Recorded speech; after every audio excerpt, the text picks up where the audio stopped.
Era una noche sin luna, silenciosa y llena de misterio, cuando impulsado por una curiosidad insaciable y el ansia de descubrir lo desconocido, decidí adentrarme en la Deep Web. Mi corazón latía con intensidad mientras encendía mi computadora. La tenue luz de la pantalla iluminaba mi cuarto con un resplandor débil y frío. Había leído muchas historias sobre este oscuro rincón de Internet, rumores sobre secretos guardados y amenazas inminentes, pero algo dentro de mí me impulsaba a explorar por mí mismo. Primero descargué un navegador especial que aseguraba proteger mi identidad y mis datos. Con cada clic, la adrenalina aumentaba. La Deep Web no es un lugar para los que tienen miedo.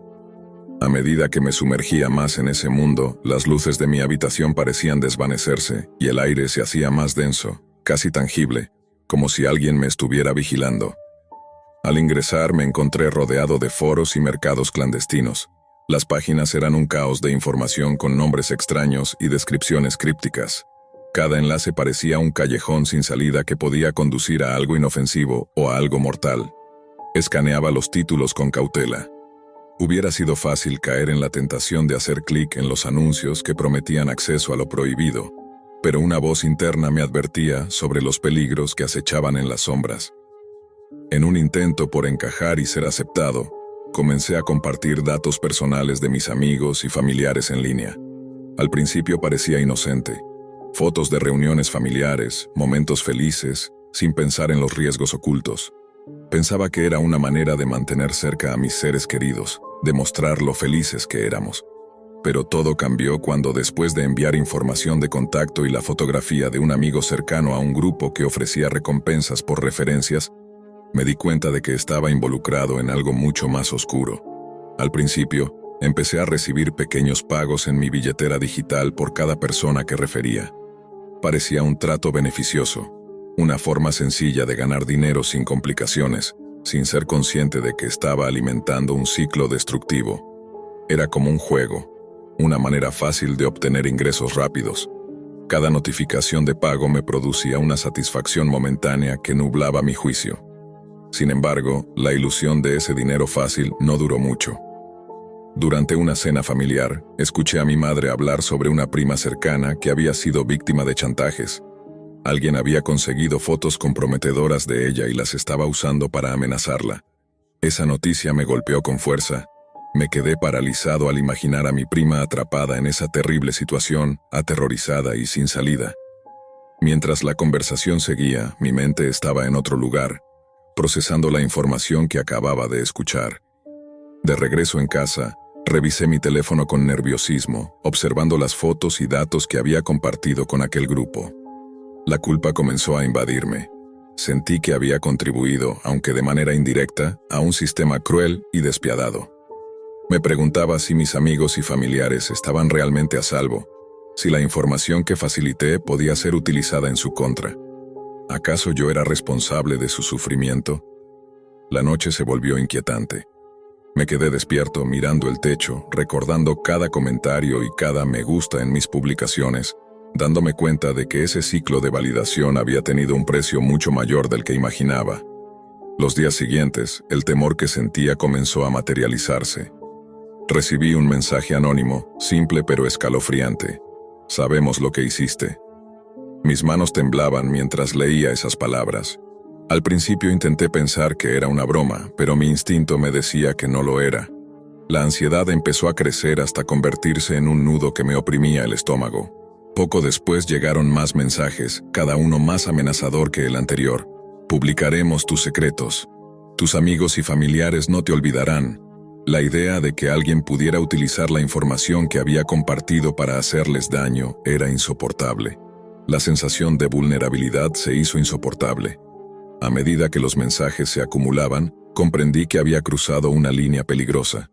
No solo había expuesto mi propia vida, sino que había puesto en riesgo a quienes más amaba. Mi prima, aterrorizada por el acoso y las amenazas, se vio obligada a abandonar su país, buscando refugio en un lugar desconocido. Pero el daño ya estaba hecho. La angustia y la depresión la consumieron, hasta que finalmente, incapaz de soportar más, decidió terminar con su vida. No fue un caso aislado. Cada vez que pensaba en ella, la culpa me invadía más. Mi imprudencia había contribuido, aunque indirectamente, a esa tragedia. Cuando revisé los mensajes y correos, noté que algunos de los contactos a los que había enviado información ya no estaban disponibles. Traté de comunicarme, pero no obtuve respuesta. La incertidumbre y la culpa me paralizaban. Mis amigos y familiares eran personas vulnerables y al compartir sus datos había abierto una puerta que nunca debía haber tocado. La realidad de lo que había hecho comenzó a aplastarme. Fue entonces cuando decidí que debía actuar. Sentí la necesidad de escribir a los responsables de aquel oscuro sistema, exigiendo respuestas y justicia. Envié mensajes directos, emails, incluso intenté contactarlos a través de las redes ocultas, pero no obtuve ni una sola respuesta. La frustración se mezcló con la impotencia al darme cuenta de que estaba atrapado en una red de engaños, manipulaciones y amenazas, de la que parecía imposible escapar. Cada día que pasaba, la preocupación crecía, no solo por mi prima, sino por todos los que podían estar sufriendo en silencio una pesadilla similar. Sentí que debía contar mi historia, que mi experiencia podía ser una advertencia para otros, para que no cometieran el mismo error. Decidí entonces compartir públicamente mi historia, con la esperanza de que sirviera como una advertencia para todos. Quería que otros comprendieran los peligros de ser descuidados con la información personal en línea, especialmente en lugares tan oscuros y llenos de riesgos como la Deep Web. La línea entre compartir y poner en peligro a quienes amamos es mucho más delgada de lo que imaginamos. Esta experiencia me enseñó que la curiosidad y la búsqueda de aceptación no justifican el daño que podemos causar, aunque sea sin querer. El costo de la imprudencia puede ser devastador. No solo perdí mi tranquilidad, sino que también puse en peligro la seguridad y la vida de personas que amo profundamente. Hoy, al contar esto, quiero que quienes me escuchan entiendan que proteger nuestra privacidad y la de nuestros seres queridos es vital. No permitan que la tentación de lo prohibido los arrastre a un mundo donde la oscuridad y el peligro acechan en cada clic. Ser cautelosos y responsables en el uso de Internet puede marcar la diferencia entre la seguridad y la tragedia. Era un día común y corriente, y mi hermana mayor, que apenas tenía 15 años, todavía no había regresado del colegio. Siempre me encantaba molestarla un poco, así que, aprovechando su ausencia, decidí adentrarme en su mundo privado. Entré en su habitación, un espacio lleno de objetos y colores brillantes, reflejo de su personalidad llena de vida. Pero lo que realmente captó mi atención fue su computadora, un dispositivo que para ella era casi sagrado. Cuando me senté frente a la pantalla, sentí una mezcla de emoción y travesura.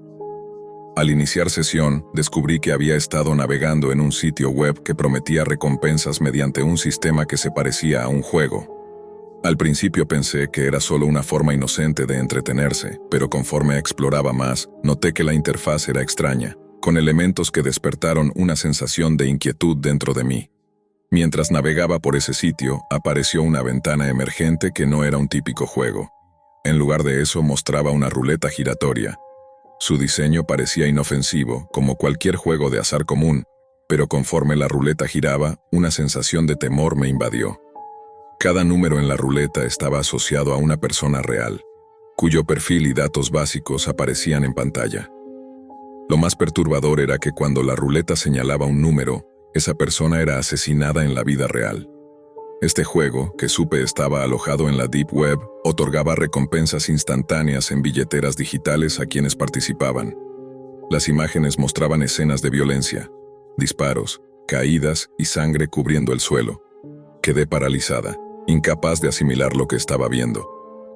Cada rostro parecía narrar una historia de dolor y miedo, y las imágenes violentas se grabaron en mi mente como una pesadilla imborrable. La ruleta no solo giraba, era todo un espectáculo macabro. Las luces parpadeaban y un ruido ensordecedor llenaba la habitación, como si celebrara la muerte inminente de alguien. Cuando la ruleta se detenía en un número, el silencio que seguía era aún más aterrador, roto solo por un sonido triunfal que anunciaba que alguien había ganado. Las recompensas se transferían al instante, y los jugadores recibían notificaciones en sus teléfonos con mensajes como «Has ganado» o «El destino se ha cumplido». Mi corazón latía desbocado mientras una mezcla de adrenalina y terror recorría todo mi cuerpo. Intenté cerrar ese sitio, pero algo dentro de mí me impulsaba a seguir explorando. Perdí la cuenta de cuántas veces hice girar la ruleta, aunque la emoción inicial se desvanecía rápido y daba paso a un vacío aterrador, como si me hundiera cada vez más en un abismo del que no podía escapar. De repente, escuché la puerta abrirse y un pánico me invadió. Era mi hermana, quien me regañó por estar en su computadora sin permiso. Traté de cerrar la ventana del juego rápidamente, pero ya era demasiado tarde. Desde entonces, en mi habitación, a veces me pregunto si esas recompensas eran reales, si en verdad había algo oscuro y peligroso detrás de esa pantalla. La curiosidad me llevó a hacer clic en otros enlaces, más profundos y oscuros, dentro de la Deep Web, donde las imágenes eran aún más perturbadoras y al mismo tiempo hipnóticas. Pero cada vez que cerraba esas ventanas, sentía un nudo en el estómago. ¿Habrá algo más que no debía ver? ¿Mi hermana sabía más de lo que decía? Esa sombra que dejó el juego se alojó en mi mente, insistiendo que era solo entretenimiento, pero cada vez me parecía menos inocente. Cuando entraba en su computadora, me seguía invadiendo una mezcla de culpa y miedo. La ansiedad me golpeaba y, aunque quería alejarme, no podía dejar de sentir que algo me atraía hacia ese mundo oscuro. Las imágenes de muertes y sangre seguían resonando en mi mente como un eco persistente. La idea de haber estado involucrada, aunque fuera solo como espectadora, me atormentaba. No podía soportar pensar que mi curiosidad había abierto una puerta hacia un horror real y tangible. A veces me pregunto si mi hermana también estaba atrapada en ese abismo, si ella sabía lo que realmente sucedía detrás de ese juego en la Deep Web, o si, como yo, había caído en la trampa de la inocencia mezclada con peligro. La primera vez que hice girar esa ruleta, la emoción y la promesa de recompensas fueron irresistibles. Pero ahora sé que detrás de esa fachada de entretenimiento se escondía un terror que cambió para siempre mi forma de ver el mundo.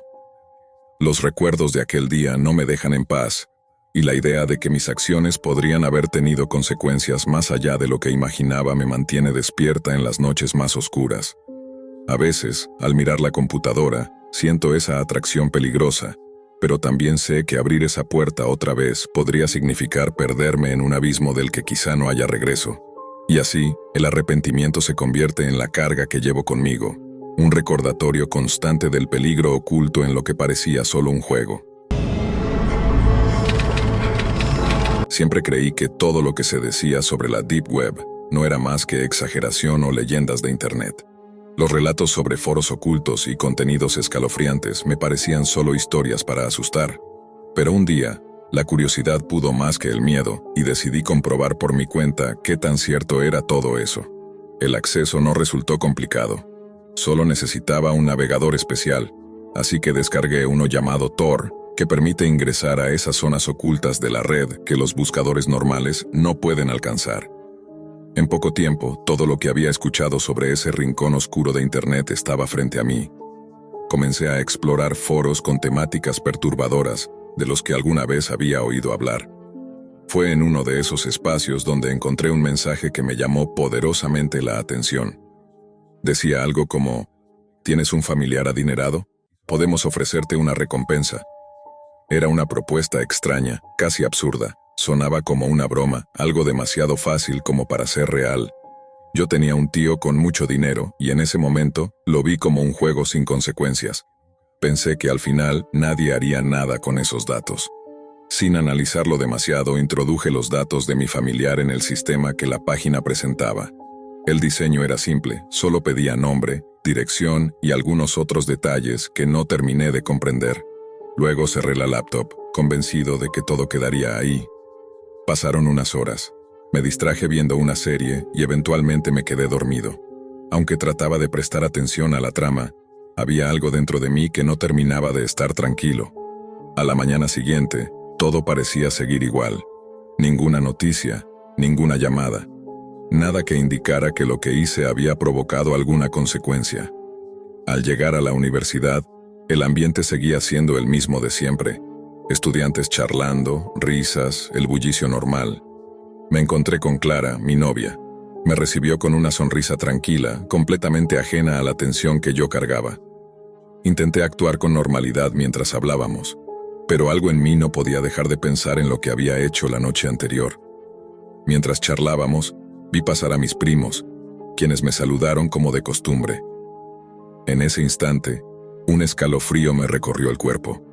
Recordé lo que había hecho y sentí cómo la ansiedad se apoderaba de mí. Clara me observó detenidamente, intentando descifrar mi expresión. Me preguntó si algo me estaba preocupando. Negué con la cabeza y traté de parecer tranquilo, pero era evidente que algo no andaba bien. Las palabras simplemente no salían. Ella notó mi incomodidad, pero yo decidí que lo mejor era no contarle nada. No estaba listo para admitir el error que había cometido. Los días pasaron y esa sensación de culpa empezó a volverse insoportable. No podía dormir bien.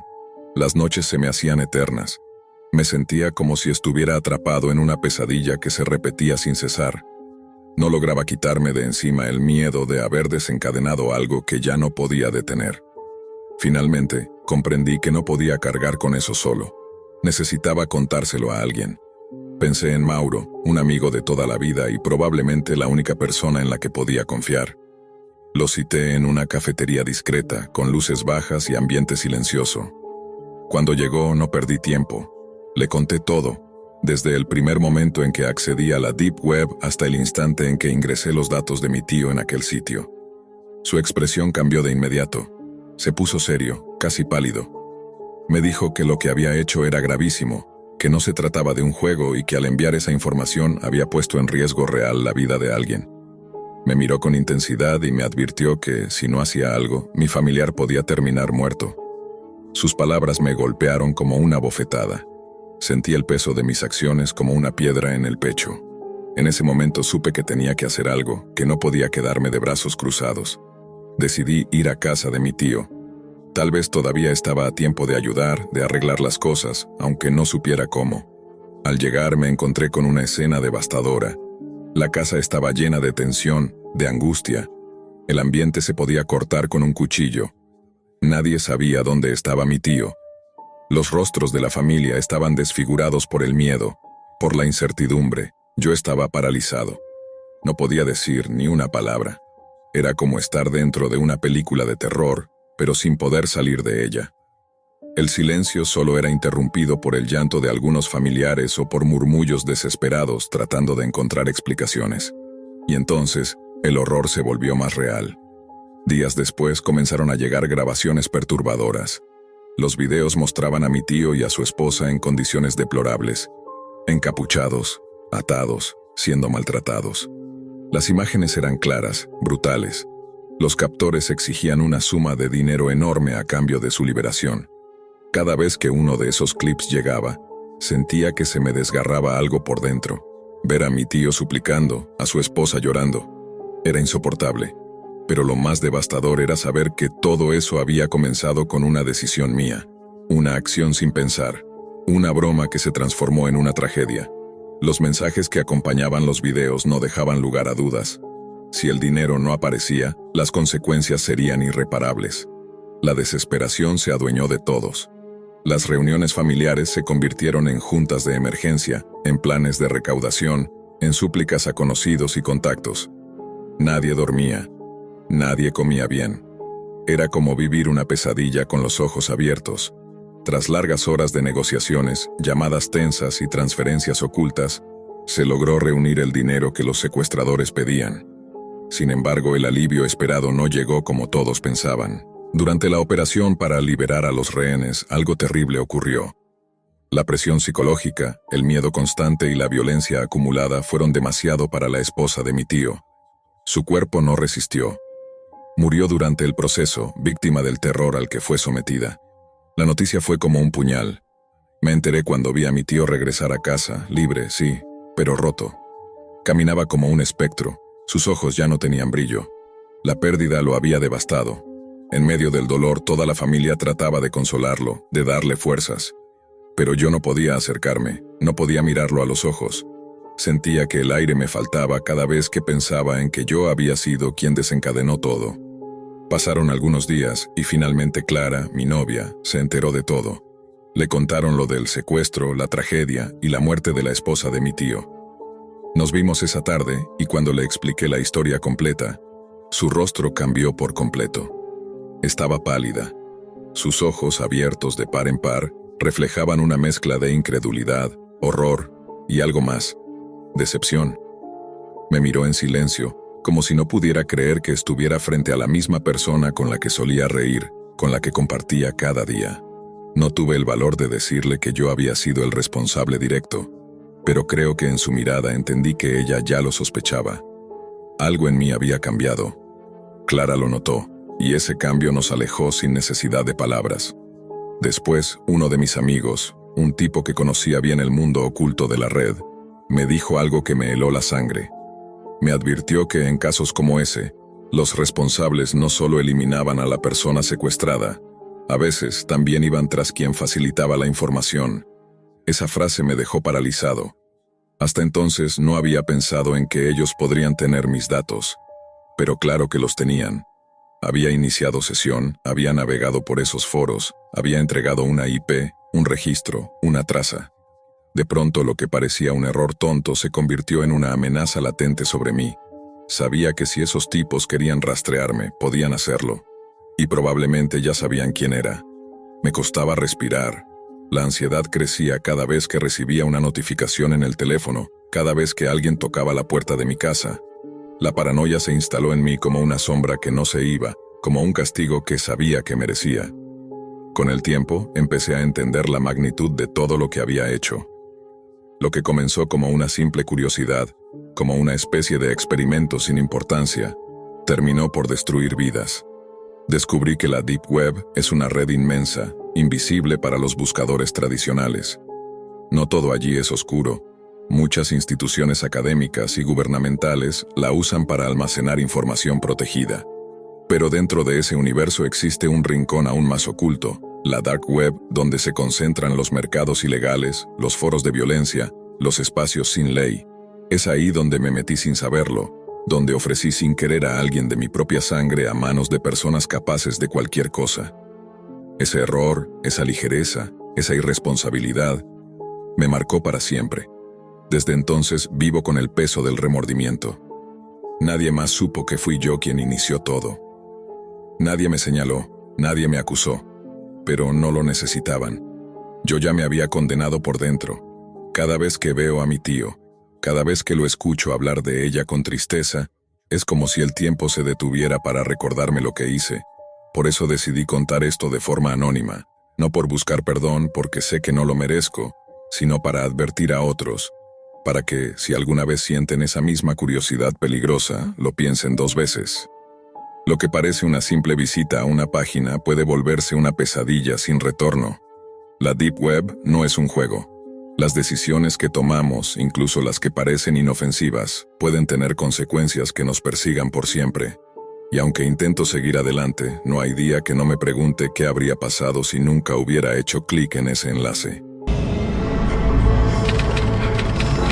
Cuando empezó todo, jamás imaginé en lo que terminaría.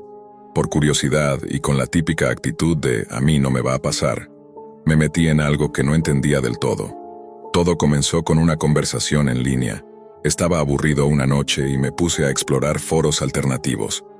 En uno de ellos, un usuario con el alias de Ravencore mencionó una página dentro de la Deep Web donde supuestamente podías ver transmisiones en vivo, pero no de las que se encuentran en YouTube o Twitch. Eran, según él, contenidos crudos, para gente con estómago fuerte. No me lo tomé en serio al principio, pensé que era otra historia exagerada, como tantas que circulan por ahí. Pero la forma en la que lo describía me intrigó. No daba el enlace directamente, solo instrucciones para encontrarlo si sabías cómo usar Tor. La curiosidad me ganó, instalé todo lo necesario. Tor, VPN, medidas de seguridad básicas. Aunque ahora me doy cuenta de que nada de eso me protegía realmente. Seguí las indicaciones y llegué a un portal llamado Oblivion Streams. Era un sitio muy simple, con fondo negro y texto blanco. Había un contador que decía: próxima transmisión 002134. No había más información. Ningún botón de registro, nada de comentarios, ningún menú. Esperé. Cuando el contador llegó a 0, la pantalla se puso completamente oscura por unos segundos. Y luego comenzó. Apareció una habitación pequeña, mal iluminada. Una cámara fija enfocaba una silla vacía. Al poco tiempo entró alguien encapuchado y arrastrando a otra persona, amarrada y con una bolsa en la cabeza. El chat, que hasta ese momento estaba inactivo, explotó con mensajes. Usaban apodos raros y algunos escribían en idiomas que no reconocía. Apagué la transmisión enseguida. Me asusté, cerré todo y traté de olvidarlo, pero ya era demasiado tarde. Después de esa noche, algo cambió. Aunque cerré la computadora, borré el historial y traté de continuar con mi rutina, esa imagen se me quedó grabada. No podía dejar de pensar en la habitación, en la figura encapuchada, en la persona atada a la silla y en los comentarios que aparecieron en el chat. Algunos pedían cosas, otros aplaudían.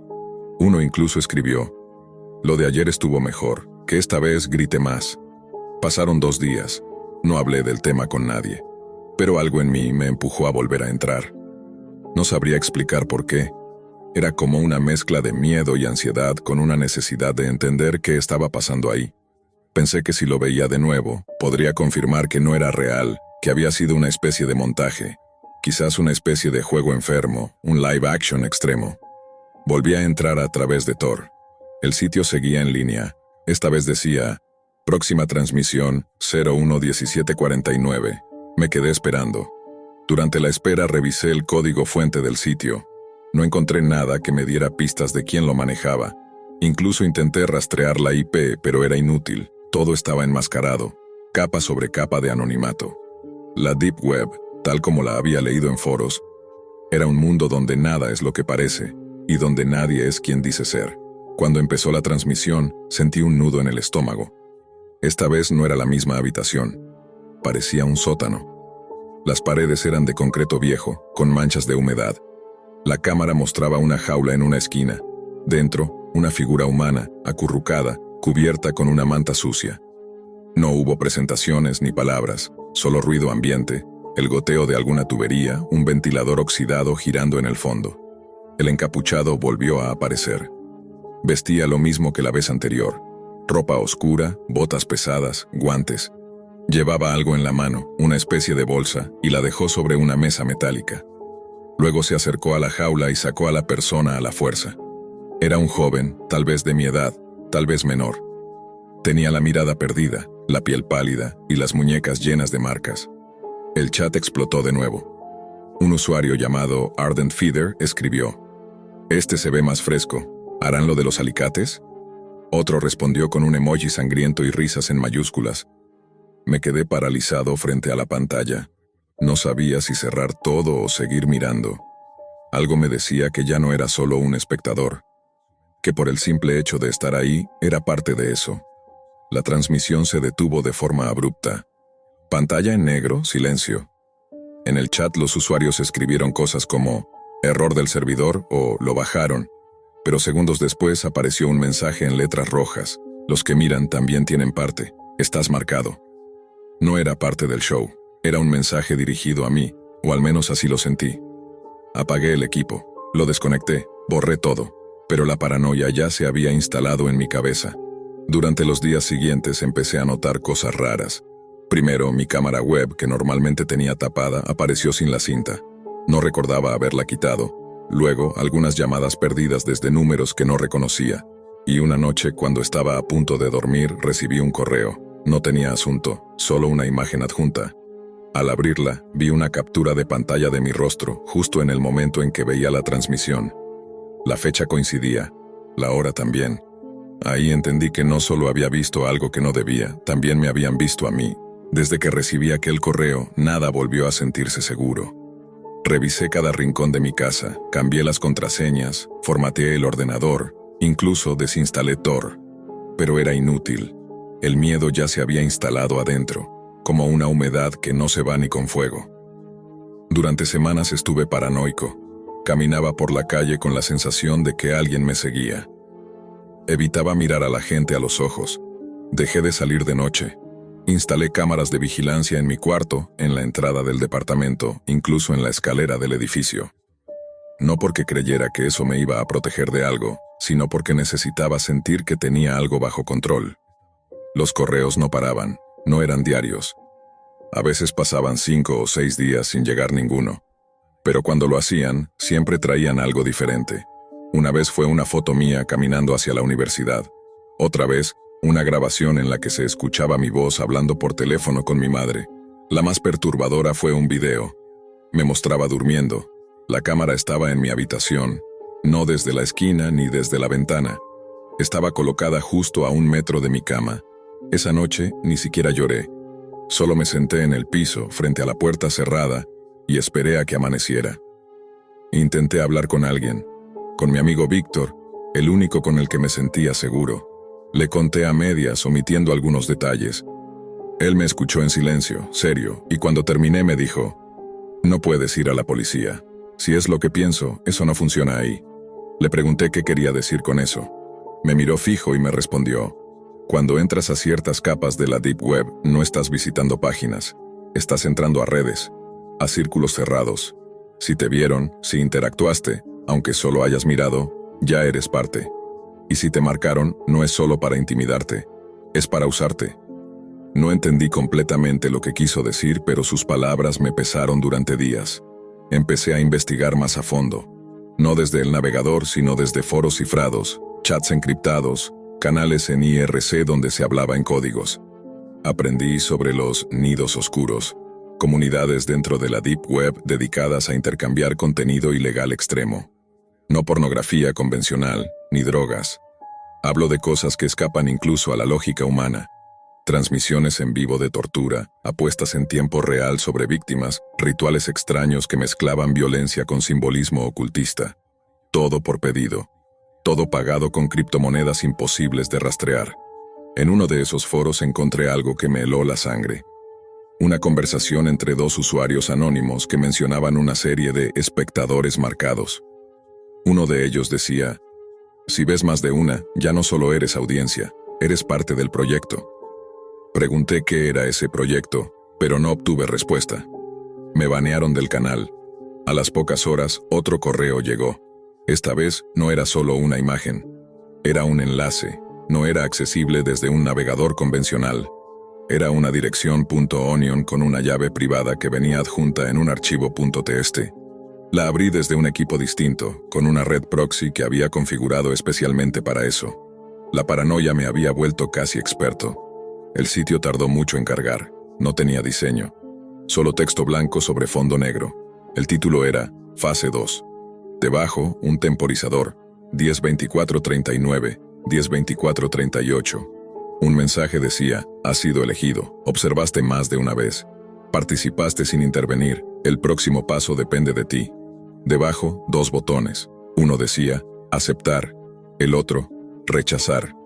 Durante más de 10 minutos no toqué nada. Tenía el dedo temblando sobre el trackpad. El corazón me latía tan fuerte que me dolía el pecho. Pero no podía dejar de mirar la pantalla. No sabía qué pasaría si aceptaba, pero algo dentro de mí me decía que si rechazaba, las cosas no acabarían. Pensé en salir de todo eso, borrar todo, desaparecer, irme del país si era necesario. Pero en ese instante, otro mensaje apareció sin que yo hiciera nada. «Ya aceptaste. A los que dudan los usamos para otras cosas». La pantalla se puso en negro, el navegador se cerró solo, el equipo se apagó, y desde entonces, las cosas solo se pusieron peores. Los días que siguieron fueron un caos absoluto. Nunca supe con certeza qué era real y qué producto de mi miedo. Recibí mensajes constantes, no solo en mi correo, sino en mis redes sociales, incluso llamadas sin voz, solo estática. A veces sentía que alguien entraba a mi casa cuando no estaba, aunque nada faltaba ni estaba fuera de lugar.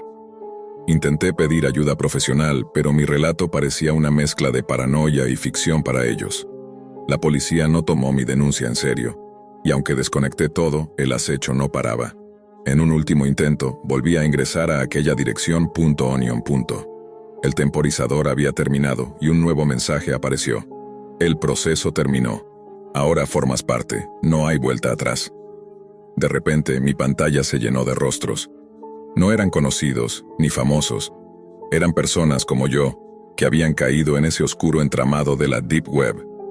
Víctimas y participantes, esclavos y verdugos en un juego siniestro que nadie veía. Me di cuenta entonces que no era solo un observador ni una víctima pasajera. Había sido enganchado, manipulado para entrar en un sistema que se alimenta de miedo, de control, de invisibilidad. La única forma de salir, me dijeron, era desaparecer completamente. Cortar toda conexión, mudarme a otro lugar, cambiar mi identidad. Pero también sabía que, mientras el Internet exista, mientras haya oscuridad en la red, otros caerán. Como yo. Quise contar mi historia para advertir a otros, para decirles que no miren, que no busquen respuestas en los rincones ocultos de la Deep Web, porque algunas puertas no deberían abrirse jamás. Y aquí estoy, aún temblando, escribiendo esto, con la esperanza de que alguien, en algún lugar, entienda el precio que pagué solo por un clic. Durante años, se corrió el rumor de que existía una página en la Deep Web donde uno podía contratar asesinatos. Algunos lo tomaban como una simple leyenda urbana, otros afirmaban haberla visto con sus propios ojos. Lo cierto es que, hasta hace poco, no había pruebas concretas. Sin embargo, en 2019, una investigación anónima reveló algo inquietante. Usuarios de foros especializados habían compartido capturas de pantalla y relatos que apuntaban a la existencia de un sitio llamado Black Contract.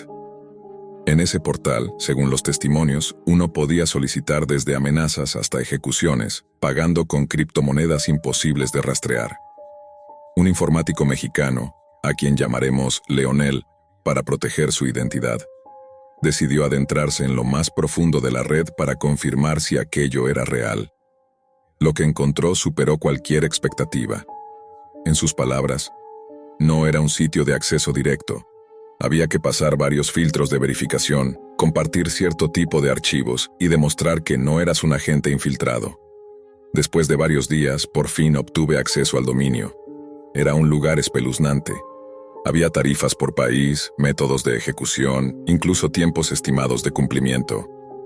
Lo que más le perturbó fue un apartado donde se mostraban evidencias, imágenes borrosas, algunas claramente falsas, pero otras, demasiado convincentes. Leonel, acostumbrado a navegar en los rincones más oscuros del Internet, había visto muchas cosas antes. Pero Black Contract tenía una atmósfera distinta. No era simplemente una página con amenazas vacías. Parecía una plataforma bien organizada, estructurada como si fuese una empresa clandestina. El sitio operaba en varios idiomas y en cada sección se detallaban las soluciones ofrecidas. Desde intimidaciones menores, como enviar mensajes anónimos con datos personales, hasta eliminar por completo a una persona del mapa. Cada servicio tenía su precio, ajustado según la localización del objetivo, el tipo de acción solicitada y la urgencia del cliente. Para probar que eran legítimos, los administradores del sitio publicaban lo que llamaban muestras de efectividad, fragmentos de videos, recortes de noticias y, en algunos casos, grabaciones de cámaras de seguridad alteradas. Leonel no podía determinar si todo era real, pero algunas escenas eran tan precisas que parecían haber salido de un informe policial. Uno de los aspectos que más le impactó fue el nivel de detalle que se requería para realizar una solicitud. El formulario pedía la ubicación exacta de la víctima, sus rutinas diarias, redes sociales, fotos actuales y cualquier información que facilitara el trabajo. También había una opción para agregar notas específicas como hacerlo parecer un accidente o no dejar rastro alguno. Leonel decidió no interactuar directamente con los administradores por miedo a ser rastreado. Sin embargo, recopiló capturas, grabó pantallas y creó respaldos en discos duros externos que nunca conectó a Internet. Sabía que estaba entrando en un terreno peligroso. En los foros donde solía intercambiar información con otros usuarios de la Deep Web, comenzó a compartir fragmentos de lo que había encontrado. Algunos lo acusaron de estar inventando todo.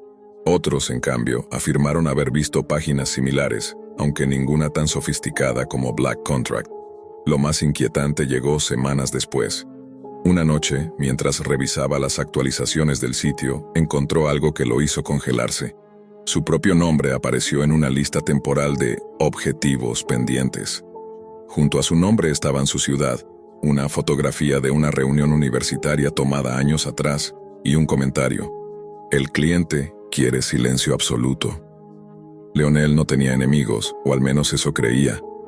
Pero entendió que al haberse adentrado tan profundamente, quizás había tocado una fibra sensible.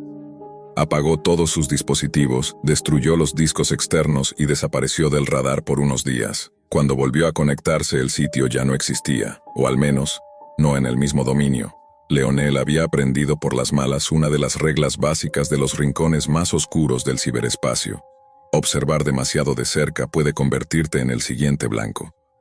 Durante varios días se mantuvo completamente desconectado. Apagó su teléfono, retiró la batería de su laptop y se refugió en casa de un viejo amigo que no tenía conexión a Internet. Aunque por fuera intentaba mantenerse sereno, por dentro vivía con el peso constante de estar siendo observado. Cada sombra, cada vehículo estacionado demasiado tiempo frente a la casa, le despertaba una ansiedad creciente. Incluso evitaba salir a la tienda por miedo a ser seguido. Pasaron semanas antes de que se atreviera a volver a su rutina normal. Pero ya no era el mismo. Había perdido peso, hablaba poco y desconfiaba de todos.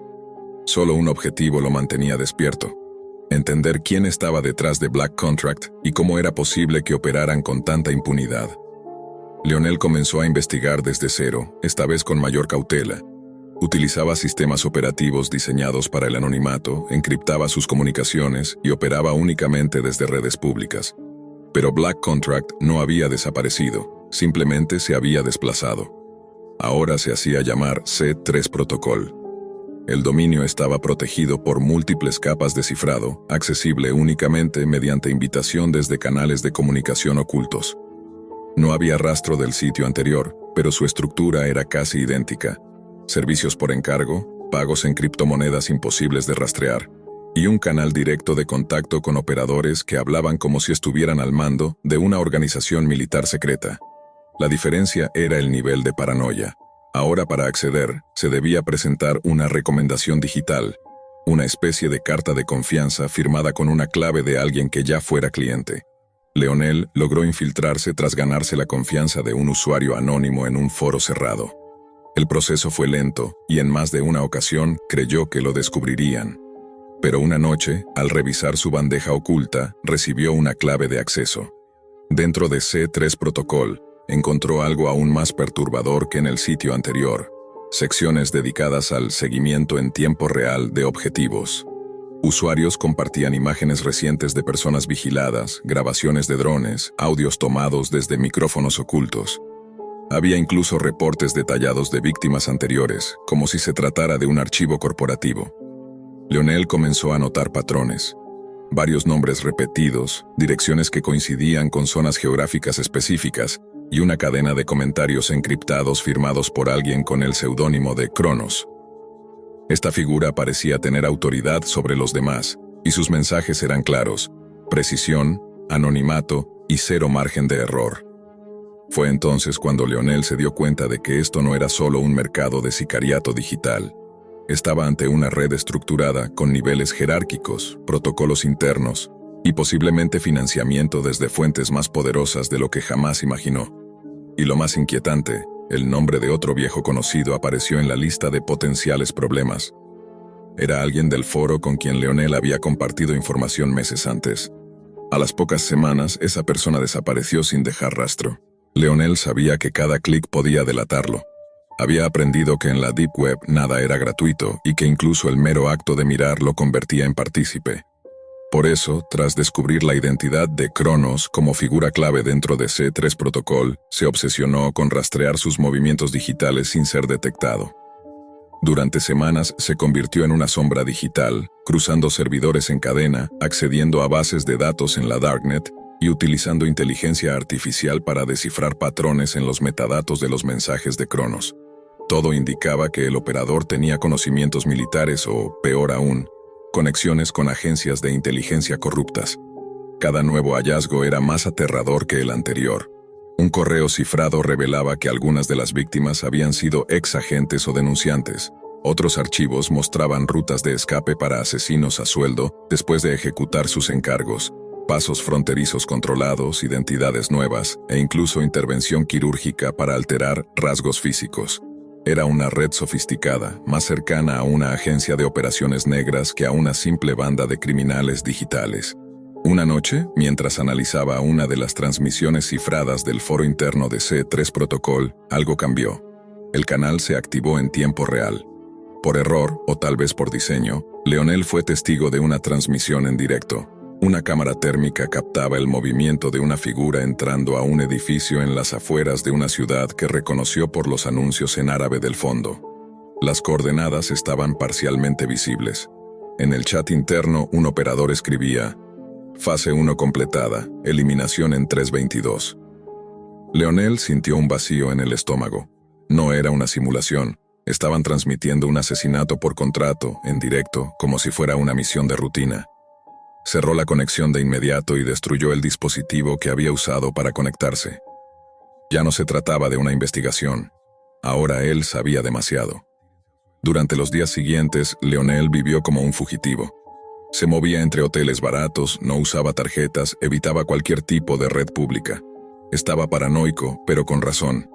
Alguien había intentado ingresar a su departamento.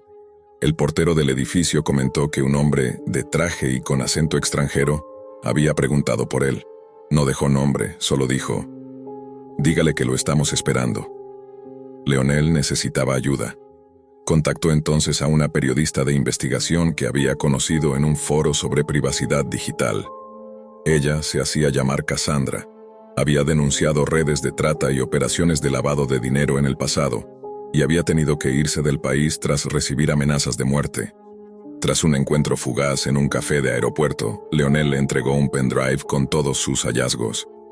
«¿Sabes que si esto es real, no hay vuelta atrás?», le dijo Cassandra, sin dejar de mirar a su alrededor. «Lo sé, pero no podemos permitir que sigan operando como si nada». Ella asintió, guardó el pendrive y se fue sin despedirse. Esa misma noche, Cassandra publicó un adelanto del material en un canal anónimo de whistleblowers. Usó fragmentos cifrados, pruebas visuales y referencias clave para alertar a la comunidad. No reveló nombres, pero dejó claro que C3 Protocol no era un mito, sino una estructura activa con contratos ejecutados en varios países.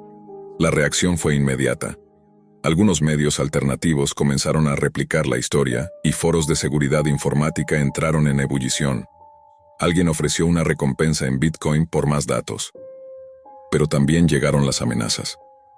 Cassandra desapareció de la red 48 horas después. Leonel comprendió entonces que, aunque la verdad comenzaba a salir a la luz, estaba librando una guerra silenciosa contra una organización que no dudaba en borrar a cualquiera que se interpusiera en su camino. Y ahora, él era parte del tablero. A los pocos días de la desaparición de Cassandra, un mensaje apareció en la vieja laptop que Leonel aún conservaba, oculta en una mochila que nunca dejaba desatendida.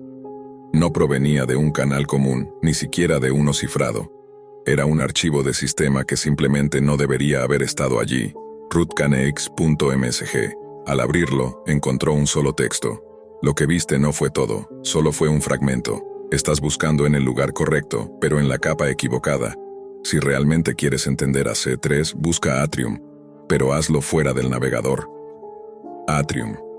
No era un foro, ni un sitio conocido de la Deep Web, pero el nombre le sonaba.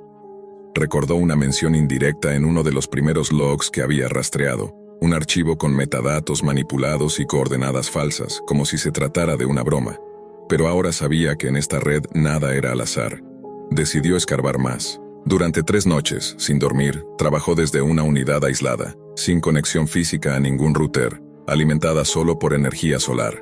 Atrium no era un sitio web, era una red de dispositivos físicos, una arquitectura de nodos que funcionaba mediante conexiones entre servidores abandonados en bases de datos médicas, registros universitarios corruptos y estaciones de telecomunicaciones en desuso.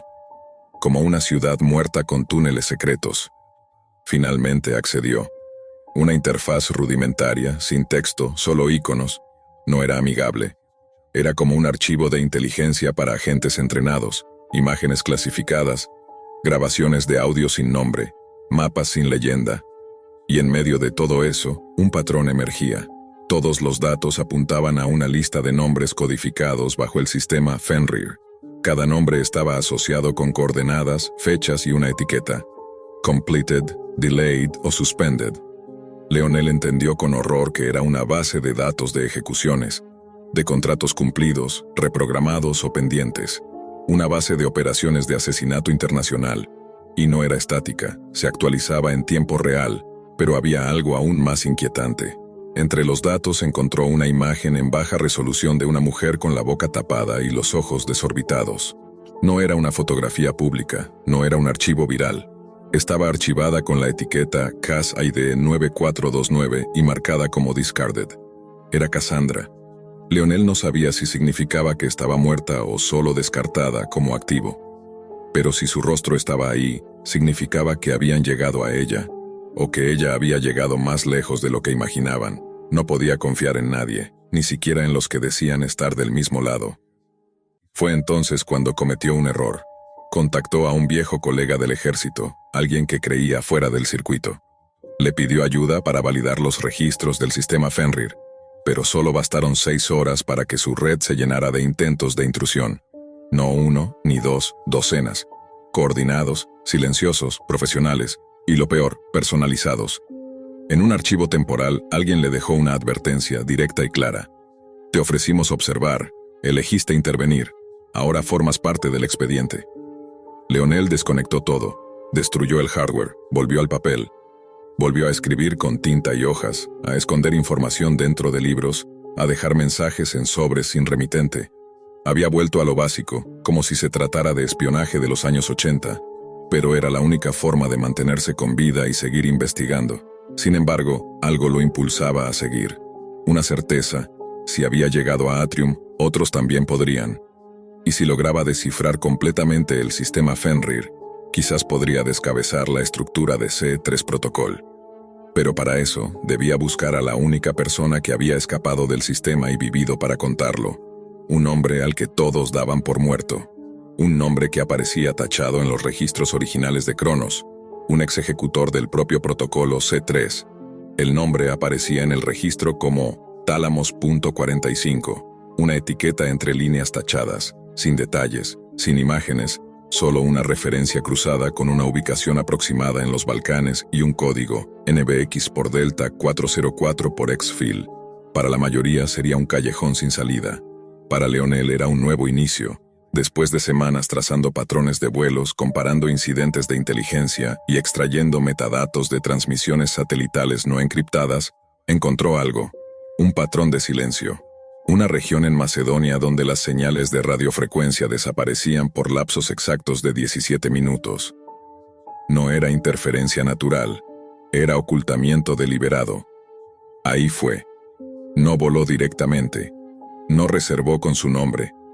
Se movió como Cassandra le había enseñado antes de desaparecer, sin dejar rastro digital, cargando solo una libreta, 2 celulares sin SIM y un dispositivo de conexión a la Darknet que usaba nodos móviles. En Skopje tomó un tren viejo y lo siguió con buses, caminatas y cambios de dirección. Hasta llegar a una aldea sin nombre, donde las casas parecían abandonadas, pero algunas ventanas tenían luz detrás de los cartones. Lo esperaban, no con armas, sino con silencio. Una anciana lo llevó por un callejón estrecho y abrió una compuerta de metal oxidado que conducía a un sótano más profundo de lo que la geografía permitía. Allí, rodeado de tubos, pantallas analógicas y máquinas del siglo pasado, lo encontró. Tálamos. No dijo su nombre, no saludó. Solo activó una proyección holográfica rudimentaria. Mostraba el flujo de operaciones de C3 Protocol, desde su origen. ¿Sabes por qué esto sigue existiendo?, dijo con voz seca, raspada, como si hablara desde adentro de una cueva. Porque nadie cree que sea real, porque la gente piensa que es una leyenda de la Deep Web. Mientras tú buscas hackers, ellos son cirujanos. Donde tú ves datos, ellos ven activos. No somos personas para ellos. Somos pulsos de utilidad. Leonel escuchaba. Sabía que Tálamos estaba quebrado, pero no loco. Cada frase tenía sentido si se conectaba con lo que ya había descubierto. Lo que no esperaba era lo que vino después. Yo diseñé una parte del protocolo. No todo. Solo el módulo de conversión emocional. Pensaba que servía para interrogatorios más eficientes. Pero ellos lo usaron para romper voluntades. Para transformar traumas en servidumbre. Cassandra, ella no era una víctima. Ella era una prueba. Leonel lo miró sin entender. ¿Una prueba de qué?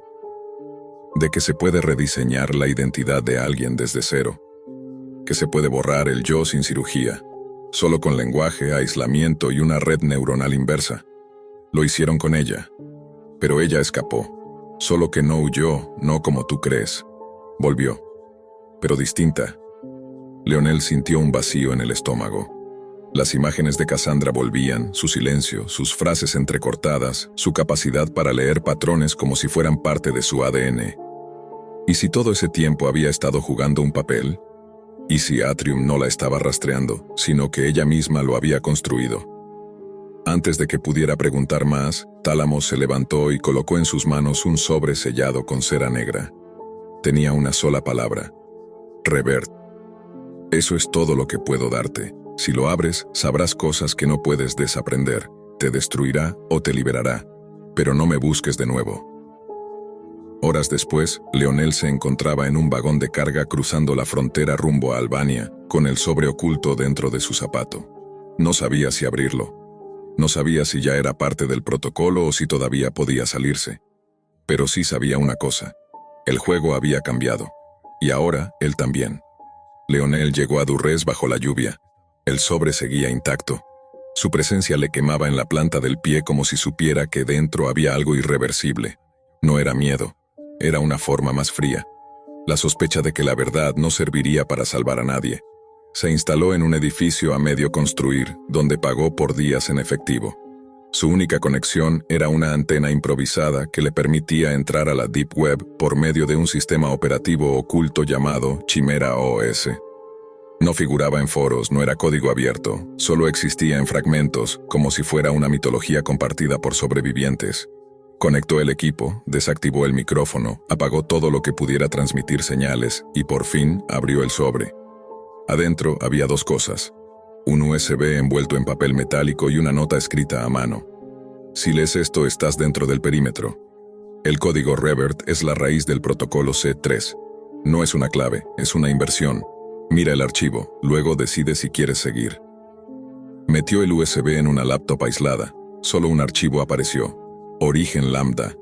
Cuando lo ejecutó, no fue un video ni una imagen. Era una simulación interactiva, un entorno virtual simple, un cubo blanco, sin sombras, sin esquinas. En el centro, un avatar idéntico a él. «Bienvenido, Leonel», dijo el avatar. «Este no es un espejo, es una réplica, y si llegaste hasta aquí es porque ya no puedes confiar ni en tus recuerdos». Leonel intentó cerrar el programa. No pudo. La simulación ya estaba activa en memoria física, alterando los permisos de ejecución del sistema. Lo que ves es una recreación parcial de la celda de memoria donde fuiste copiado. Ahí todo se quebró. ¿Copiado? ¿De qué hablaba? El avatar empezó a caminar alrededor suyo. Durante tu estancia en Argentina, el protocolo activó una unidad dormida en tu conciencia. No eres el original, Leonel. Eres el reflejo generado después del evento Cassandra. Te usamos para mapear reacciones. Pero tú decidiste salirte del patrón. Todo el espacio se distorsionó. Ahora estaba viendo imágenes de su infancia, pero fuera de foco, como si fueran generadas por inteligencia artificial. Lo que sentiste como real era solo estímulo reactivo. Ella fue el gatillo, tú fuiste el arma. El programa se congeló. Una palabra parpadeó en la pantalla: desbloqueado. Desde ese momento, Leonel empezó a recordar cosas que no habían pasado, pero que sentía como propias. Una celda de aislamiento acústico, pruebas de resistencia cognitiva, rostros con máscaras quirúrgicas, comandos de voz en múltiples idiomas. Cassandra, siempre presente, a veces como guía, a veces como supervisora. Alguien lo había reconstruido. Y la Deep Web había sido el medio de distribución. No era solo tráfico de datos, era tráfico de conciencias. Salió del edificio esa noche sin saber si seguir adelante o desaparecer. La lluvia había cesado, pero el mundo ya no tenía bordes firmes. Solo capas, capas dentro de capas. Y él estaba en el núcleo. Lo que no sabía era que alguien más ya lo estaba observando. No desde el exterior, desde dentro del programa.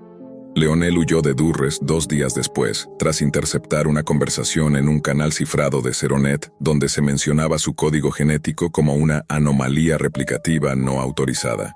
Eso confirmaba 2 cosas. 1. No era único.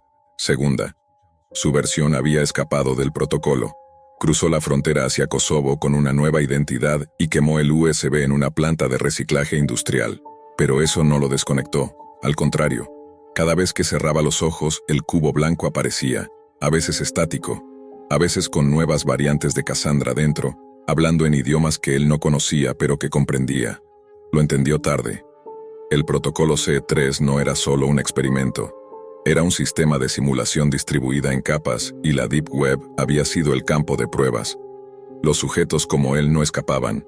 Eran observados para entender qué hacía que una conciencia se revelara. Cassandra nunca fue una persona, fue una interfaz. Un modelo de relación diseñado para activar traumas antiguos y medir respuestas emocionales extremas. Su rol era variable, a veces víctima, a veces compañera, a veces traidora. El objetivo era siempre el mismo, empujar a Leonel más allá del punto de ruptura. Y cuando lo hacía, se generaba un nuevo replicante.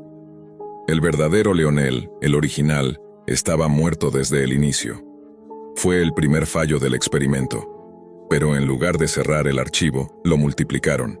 Ahora, docenas de versiones suyas vivían dispersas, creyendo ser reales, actuando con libre albedrío, ignorando que eran fragmentos de un archivo en expansión alojado en servidores dentro de la Deep Web, protegido por un algoritmo que mutaba cada 7 días. En un host rumano oculto bajo una iglesia abandonada, una pantalla mostraba múltiples cámaras, cada una con un Leonel diferente, cada uno creyendo que había escapado. El programa estaba en marcha, y Cassandra, en su forma más reciente, se actualizaba en tiempo real. Desde un sistema sin teclado, con comandos solo de voz, una operadora observaba la última simulación. Sujeto L11 ha despertado. ¿Con recuerdo del anterior? Parcial, ya sospecha, pero sigue creyendo que puede elegir. Perfecto, no lo detengas aún. Quiero ver hasta dónde llega esta vez. La pantalla se cerró, y el mundo siguió. Sin saber que algunas personas no son reales, solo respuestas.